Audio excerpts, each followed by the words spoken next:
Hello, this is Dr. Martina, your online sex therapist. This week I decided to approach a topic that comes up quite a bit in my practice, and that is partner anorgasmia, which means you can have an orgasm by yourself but not when you're with your partner. Now, this is a situation that can be very frustrating, and it can leave you uninterested in sex because you feel flawed, you feel awkward, and maybe you even feel like a fraud because you can have an orgasm by yourself, but it's just not possible with a partner. Now, the good news is it doesn't have to be this way. So if you're one of the many women or men that find themselves in this predicament, then please watch this video and learn. Jean-Yves Desjardins, who was, unfortunately he passed away a couple years ago, was a professor at the University of Quebec in Montreal, and in 1968 he co-founded the Sexology department with another professor, Claude Crépeau. Those are both teachers of mine because they developed the Approach Sexocorporel. And what he gave us is through laboratory observations and descriptions from many clients of his, he provided a basis for a typology of 5 arousal modes. And an arousal mode is a physical approach to increase the arousal to the point of no return. So basically, he gave us 5 different ways that people are getting themselves to increase their arousal and to have an orgasm. Now, these physical approaches are based on the 3 laws of the body, which is rhythm, movement, and muscle tension. At the end of this video, I will give you a link because I made a video about those very important 3 laws of the body, because those are the 3 laws that we use to have sex. So now, what does an arousal mode has to do with this problem?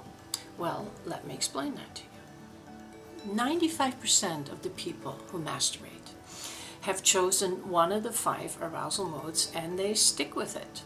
One of the arousal modes is called the Archaic arousal mode, and the reason why we name it that way, or why Jean-Yves Desjardins named it that way, is because it's been seen in infants. And that is an arousal mode that goes for the deep sensory receptors with a lot of pressure.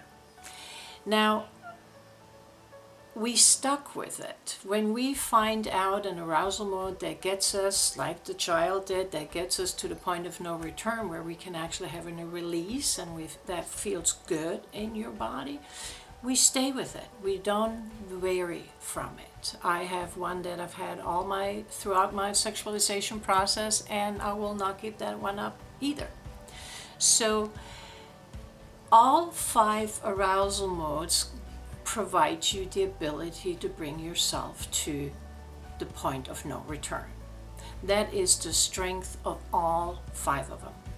And that is, like I said, that is why we use them. It's pretty much, we have found somehow a guarantee what works.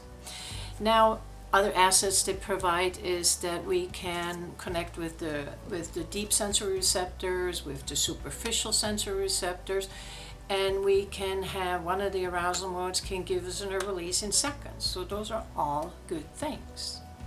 Now, the challenge comes in that 4 out of those 5 arousal modes come with limitations in solo sex, but especially with limitations in partner sex. If you have the archaic arousal mode, that where you take a pillow and you squeeze it between your legs, there is no way that your partner can participate with you because there is no room. So if you have another arousal mode where it requires a very, very fast mechanical stimulation or rhythm, which is one of the laws that we use, that cannot be replicated by your partner, especially not when you have penetrative sex. So that is the challenge right there, that 4 out of the 5 arousal modes come with limitation in partner sex. And that's why it's difficult to have an orgasm with your partner when you have one of those 4 arousal modes. So what can you do? if you schedule a session with me, what we would do in our initial interview, we would find out which one of those 5 arousal moods that you use. I will be, with delicate questions, we will figure that out. Like I said, there are 5 typologies, and we're going to recognize them rather quickly. Which one did you fall into, or which one have you chosen to choose for your solo sex and what works for you?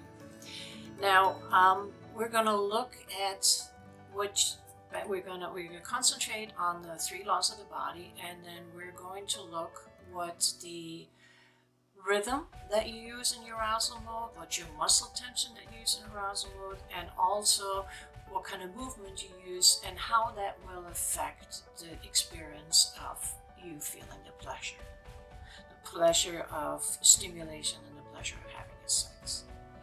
Now, the reason why we have to identify which arousal mode you have, so I can explain to you what are the strengths of that mode and what are the limitations. So it will make more sense to add another arousal mode, to add that 5th one that does not come with any limitations. Now, I will never ask you to give up your arousal mode that you use for your masturbation. I will never give up mine, because that is my guarantee. If I want to have a release, yes, it comes with limitations. Yes, sometimes it doesn't feel great. It just feels like a release, but that's what sometimes masturbation is there for. But what you're going to learn in working with me is you're going to learn how to learn that 5th arousal mode, because sex is an intellectual activity. You can learn anything. And with guidance, you can also learn that. You can add an additional arousal mode to your repertoire that will allow you to have an orgasm while you're with your partner.